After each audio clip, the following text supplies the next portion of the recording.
Hello and welcome to Spotlight by Amazing Workplaces. Spotlight puts into focus established names in the corporate as well as the business world, both leaders as well as entrepreneurs, to engage with them in conversations about how they impact their organizations, their people, as well as the community through their endeavors. Before I introduce you to today's guest, I would like to bring to your attention some staggering workplace and engagement statistics for the year 2020 and 21. Do you know that only 36% of employees are engaged in the workplace?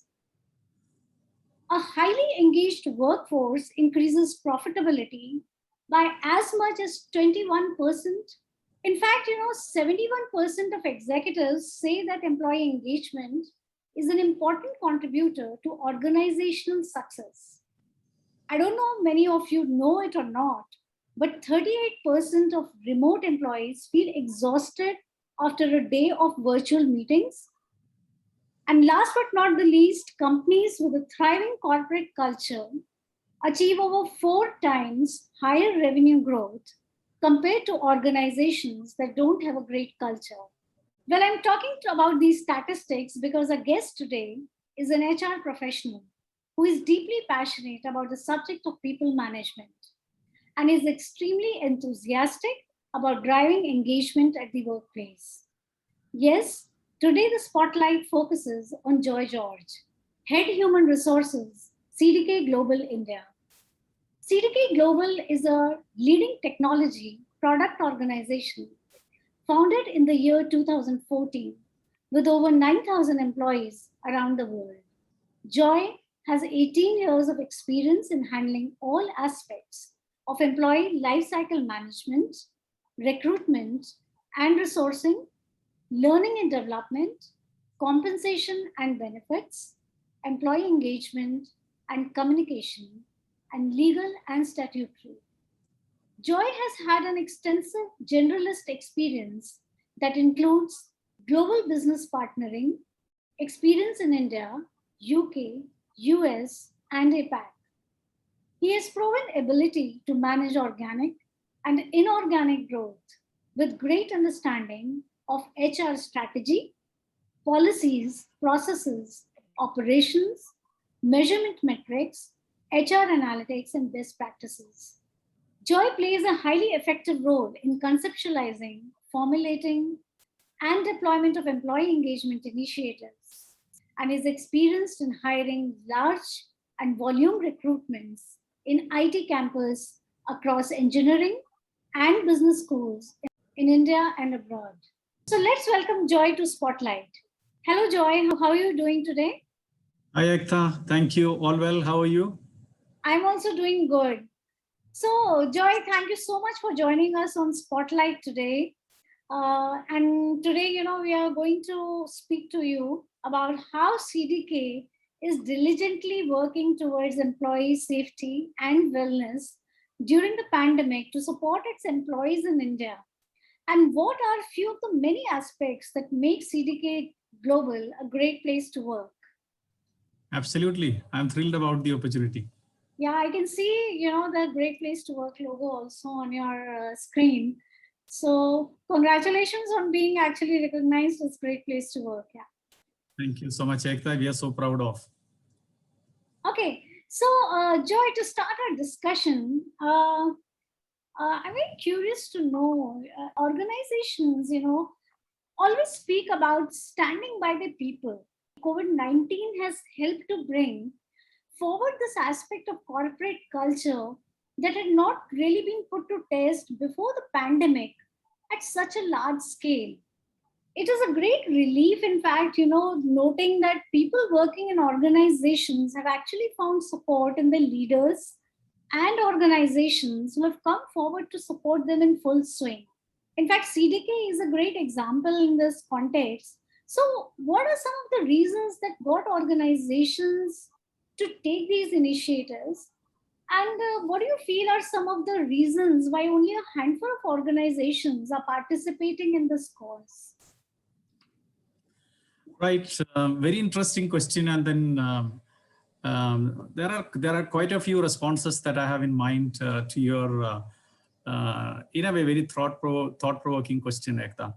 Let me begin it with, recalling, if you look at COVID, the pandemic wreaked or continues to wreak havoc across the world in the lives of people. It's no understatement, right? Nor is it an overstatement of any kind. Seldom has prolonged suffering of this sort shocked and stunned the whole world, at least in our times, as did this tragedy of COVID for sure. Let's acknowledge leaders in all walks of life and leaders, in all areas, if you look at, have been driving or, leading things without what I call it as any sort of a rear view mirror, in the sense of no reference to past as to what has helped them to create success. And that itself is an immense challenge, right? Navigating the way through every day, almost afresh. If you ask me, this has been an epic test on the character of all the leaders, so to say.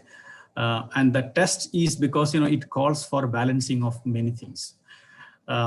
People leaders, if you ask me, were or are at the grind to rethink, redefine, and almost recreate employee experience, because what they did in the organizations so far probably is not helping them to retain the amount of level of engagement and connect with people at this point of time.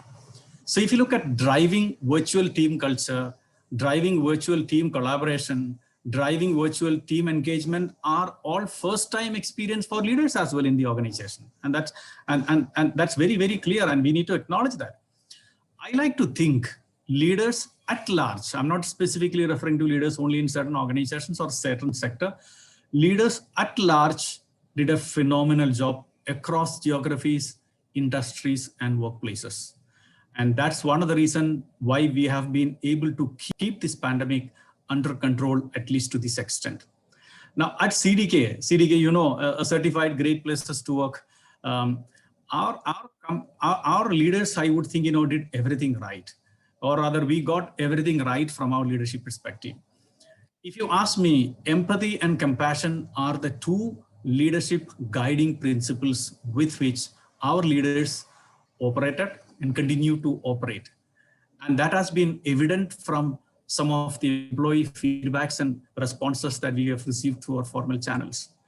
I've been keeping a watch on our internal survey, we call it a Speak On Engagement survey. During the last 1 year time, our score on a 1 to 10 scale improved from 8.3 to 8.7 today. I think, employees have been acknowledging every single and small step that we have been taking towards this. Now, you did ask me this question as to why certain organizations have been able to do well and why some of the organizations have not been able to do so very well. And that's a very insightful question, by the way, Ekta. And my response would be that, it's not the lack of will, it's not the lack of intent, if you ask me. I chanced upon a report which was a kind of, not a very formal report, a sort of study that was done by Deloitte in the recent past, and then they published it as a kind of, dipstick study with organizations. Some 120 odd organizations participated in the study, and they classified the responses from this organization into two categories. One they call it as the protectors group, in the sense of employers who have actually gone over and beyond, employees who thought beyond the call of duty as what needs to be done towards their employees. And the other category, they called it as spectators, in the sense of organizations that ended up watching and observing what's happening, and they relied mostly on volunteering efforts of their employees and goodwill of people to manage this situation for them. I like to think, most of the organizations belong to the first category of protectors, and the scale at which they probably were able to extend support may have been different. CDK, for sure, we belong to the category of protectors. We were ahead of time in quite a few things, understanding and anticipating our employee requirements. And we were able to address it. As I mentioned, it was evidently coming through the employee feedbacks and engagement scores. If you look at, this whole scenario of pandemic actually also brought out deeper bond that exists between employers and employees. I don't think employers looked at things from a contractual obligation perspective, or merely fulfilling that which was supposed to be done under the regulatory compliance. And that was not the spirit which employees looked at the situation. I realized progressive employers looked at this opportunity to exhibit a lot of human concern, human care. And that was really touching, honestly, not because the organization well positioned from a financial perspective to do this, but at the same time, they saw this as a need towards humanity and a human cause. So therefore, all the good things that we see. Thank you for putting across, your various points on this answer. So I would like to understand, since CDK is an organization that has actually not been an observer, but has been a doer, in this during this pandemic. So what are some of the key initiatives that you have rolled out at CDK, during the pandemic? Great, thank you for the opportunity again. CDK Global has been providing constant support to our employees, and this is a statement that any employer would like to make, right? And we would also add to the family members of our employees. And today I would not even attach a lot of pride in making this statement, because this is almost seen as an employee's duty. However, we probably went over and beyond in our ability to think, anticipate, and come out with solutions, which was found to be extremely useful. One such example is, which many of the organizations probably didn't get it right at the right time, was coming out with something called as a wellness app. We call it as, CDK Safe. And some of us did, share some of our insights with, colleagues in the industry through forums such as this. CDK Wellness App is something that enables our employees to do a periodic assessment of their health, their whereabouts, and their well-being. And if you look at, it has multiple dimensions. In the first place, this takes stock of the whereabouts, mostly from a well-being perspective of employees on a regular basis, which is on a weekly basis, which is one. Secondly, it empowers employees to assess themselves and then let the employer know what their status is all about. And the employer goes with, CDK as an organization, we go with what our employees have said at the end of the assessment. It could be that, certain percentage of our employees are symptomatic. Some employees are, unfortunately under COVID. Some are, recovering. Family members are under psychological stress. We have around 12 to 13 questions that we ask as part of this wellness assessment. We get something around 80 to 85% of our employees responding it on a weekly basis, and we have used the insights that come from this wellness app very, very effectively to come out with various initiatives that I'm very happy to share with, to the benefit of anybody and everybody. We realize there is a need for us to go beyond some of these things which are done by everybody, including such as enhancing of insurance and then coming up with COVID special insurance, providing financial support by virtue of an advance against salary or medical reimbursement. All of those things we did, but we realized people still are struggling to get certain things, such as certain critical medicines, or it could be the oxygen concentrators, or arrangement for bed in certain hospitals, all of those things. So we formed something called as COVID Task Force. COVID Task Force initially started up as a sort of pure voluntary efforts of group of people who were so very committed on a social cause, and we formally supported from the organization side, and we regularized it. And once every week, beginning of the week, every Monday, we review what has come in as a request to COVID Task Force, direct help, indirect help, formal, informal, all of those things. And then we used to take stock of, and that turned out to be one of the big things that people found at some point of time during the second wave of COVID, so to say. The other thing is, as an organization, we wanted to be informed of everything that happens to our employees, 1,450 employees who probably are at 1,450 locations, by the way. And so therefore, we used to collect all the insights that our employees used to provide through this wellness app. We used to make certain trend analysis, and then of course insights and their call outs. And the senior leadership team would review to see what needs to be done next, etc. As an outcome of some of these things, we came out with a suggestion to further enable our employees to work from home by providing them with certain equipment, such as chairs, and then of course, table, UPS, all of those good things we did. We also came up with some sort of flexibility from a leave perspective. We have a set of sick leave. We said we liberalized the use of sick leave by saying anybody falling sick at home, feel free to apply for, ask for time to recover and recuperate. And we decided that no questions will be asked as to why somebody's asking for a sick leave and all of those things. And then of course, when the vaccine was out, so to say, we were one of the first ones to talk to Apollo saying that, hey, will you be organizing anything formally for employers of our type to provide vaccination at site or on site? And we managed to do an on-site vaccination drive for our employees and our families. And those who could not, and employees were out of station at this point of time, we said, go walk into the nearest vaccination center, take the earliest opportunity, get yourself vaccinated, and put up the cost for a reimbursement. So these are some of the things that we have been able to do. And if you ask me, what is that one highlight? It's the CDK Safe, the wellness app, that created us, provided us with enough of insights as to what needs to be done. Ekta? So that wellness app, if I'm not mistaken, came out quite early. It was announced last year only. Yeah. Absolutely, you're right. It's almost a year plus at this point of time, and we continue to enhance some of those questions that we put into elicit information. We ask questions when we realize people are getting into kind of mental stress, not because they are falling sick, but everybody around is falling sick. Yeah. We ask for any sort of mental wellness support, and then there were let's say 10 to 15% of people said we would appreciate, and we did arrange series of doctor talk series, and introduced counselors for people to connect with, and then of course have a conversation. All of those things, and I attribute all these small, simple, highly effective, very impactful things to the outcome that our wellness app was creating almost on a recurring basis.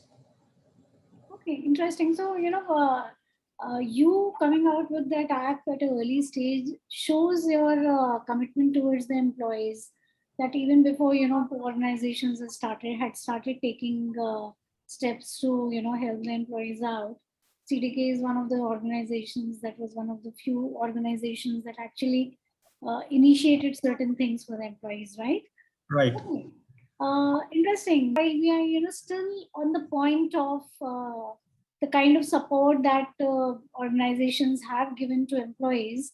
Do you feel that financial support should be coupled with a robust community support system as well? And how do you plan to implement these at CDK? And what are the long-term impacts of these short-term benefits? That's again another powerful question, a lot of insights. The way I look at it is, you're absolutely right on that particular question. There has been a clear realization that money does not have infinite utility. A lot of people with enough money in hand, struggling to find a place, and then struggling to get a solution. All of those things have been reported in all sorts of media. Now, if you look at community support, in many ways provide for psychological needs. And I'm a big believer, and I've said it in many forums, by saying employees, by and large, let me put it, people by and large needed psychological support or psychological safety these days. And no doubt employees required it, and where could they find it from? They could find the psychological support in their employer or from their workplace, is the way I see it as. Now, these psychological needs can be classified under various categories. But the way I look at it, and I like to put it as two. One is the need for psychological safety from the perspective of being safe about one's own health and that of one's own family, which is will anything go wrong with the health of me, my family? If something goes wrong, what will happen? Will I be able to get the right medication? Will I be able to get the right social support? Because this is an illness wherein social support was not easily available, purely because of the nature of the illness. That. And the second aspect is about one's own job, in the sense of what will happen if I'm on prolonged medication away from work, etc. Will the employer, will my leader, will my employer, workplace look at it differently? How soon I will be able to get back, etc. So if you look at, money could not have answered all these questions. So you asked me the right set of questions. Now, if you ask me what could be done, or what have people really done in this regard, including we at CDK, people leaders can create and build psychological safety by acknowledging employee sentiments in the first place. I understand that you're going through a kind of very unique phase in your life, and then we are there to support you, etc. So acknowledge employee sentiments, and then of course see what can be done by assuring them required amount of flexibility, by being open, by being co-creating solutions. Yeah, let's look at what can be done. You need 2 weeks of break, or you may be able to look at things that are critical once in a while, and then work out a mutual solution in consultation, so that they don't think that their workplace has detached them at this point of time. At the same time, coming up with a sort of amicable solution that can work for both. And more than anything else, show sense of patience. This illness, more than anything else, if I have to put it, required patience from everybody's side. That's what you and me are going through as well, right? For the last 15, 16 months, we've been patient with ourselves, with everything that's happening, locked up inside, holed up inside, or all of those things, which we otherwise, would not even have imagined. That's where we are. Now, if you look at, we are at a situation today, our employees need more warmth and comfort than that we were providing them prior to this pandemic situation. It's again part of the psychological safety or psychological needs that I was talking about. So the biggest challenge for any leaders, including leaders at CDK, have been to balance between what I call it as compassion and commitment.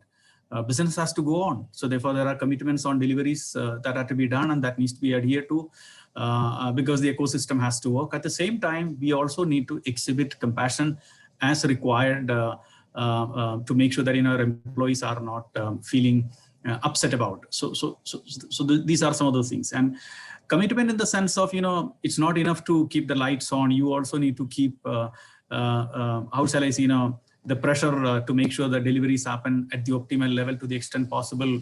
Productivities are up to mark, and as we always say in corporate language, you need to keep raising the bar of performance every time, right? All of those things. Had it been for a month, we could have actually paused. Now we know it's almost 15, 16 months, and we still don't see the end of the tunnel at this point of time. So at CDK, all our leaders, what they did, or what we collectively managed to do was, we acted like good parents, in the sense of, the key for us was to balance between caring and challenging, and then managing things between compassion and containment. What needs to be done at the same time, exhibit the right sentiment at the right point of time, is what we did. According to me, you asked me this question, what does it all amount to? According to me, this will pay rich dividends in the months to come. Employees are not insensitive, nor are they insensible. They are absolutely observing you. They are absolutely assessing your workplace, and everything that you have good for them, you have done for them, they will pay you back by way of their goodwill, their loyalty, their extra commitment, all of those things. And immediately, if you look at, this also provides you immense employer branding and so on and so forth. So therefore, these are huge and heavy investments that progressive looking organizations and employers are making at this point of time, Ekta. Okay.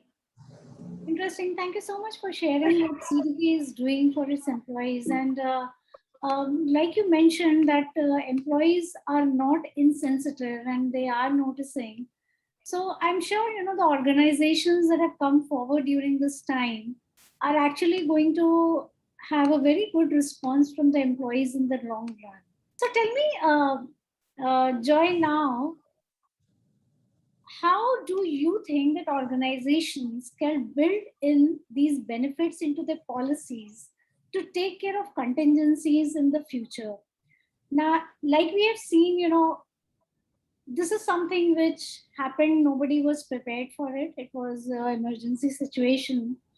But going forward, do you think that organizations should include these kind of, benefits for future contingencies in their uh, policies? Basically, I'm asking this question because we just had one question where we were asking that why is it that not all organizations are doing it? Why is it only that few organizations have come forward?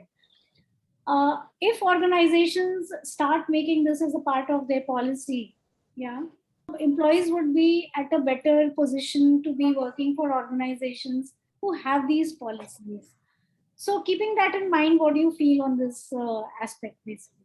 Again, it's a fairly thought-provoking question, in the sense of, not many HR leaders would be keen to face questions as to what do you intend to do with your existing set of policies, etc. Right?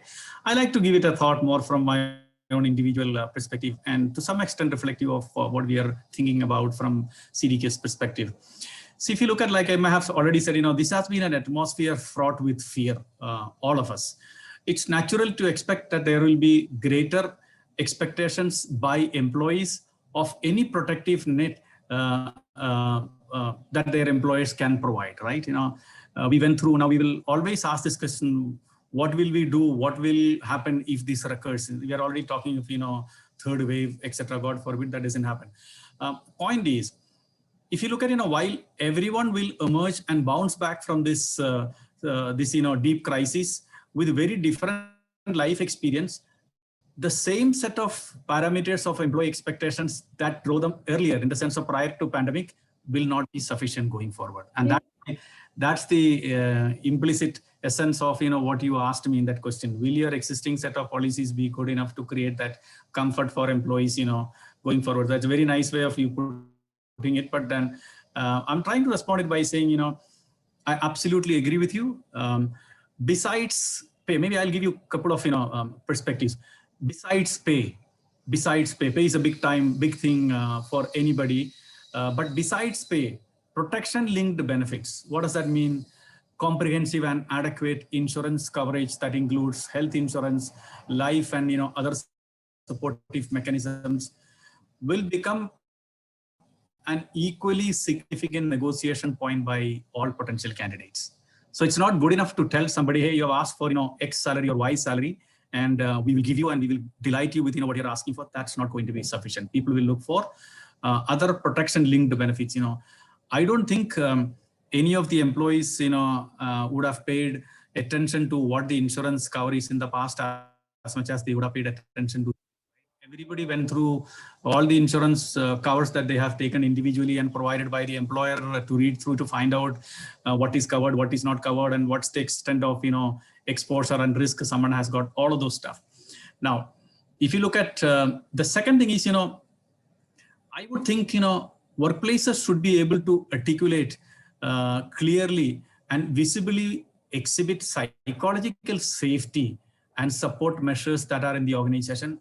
And this will become a sort of USB of the workplace. People will look at organizations as, a place to work with, as long as they get a feeling that, this workplace has got, employee supportive ability to provide psychological safety through various ways and means. And this, of course, is going to be gathered through all sorts of informal talks that you see in public domains by existing employees and exiting employees, if you look at. So that's going to be the second perspective. And the third one, if you ask me, is empathetic and compassionate leadership style will have greater relevance and more appeal among people. Organizations that are inculcating these two qualities, if not already done, among their leaders, I would think will have a greater appeal and pull in terms of their ability to attract the right talent. So clearly, to answer your question, I may have used a certain additional explanation, but clearly to answer your question, there is an emerging need to review the existing set of policies and workplace practices to make it inclusive in every sense. And at CDK, we are already doing that.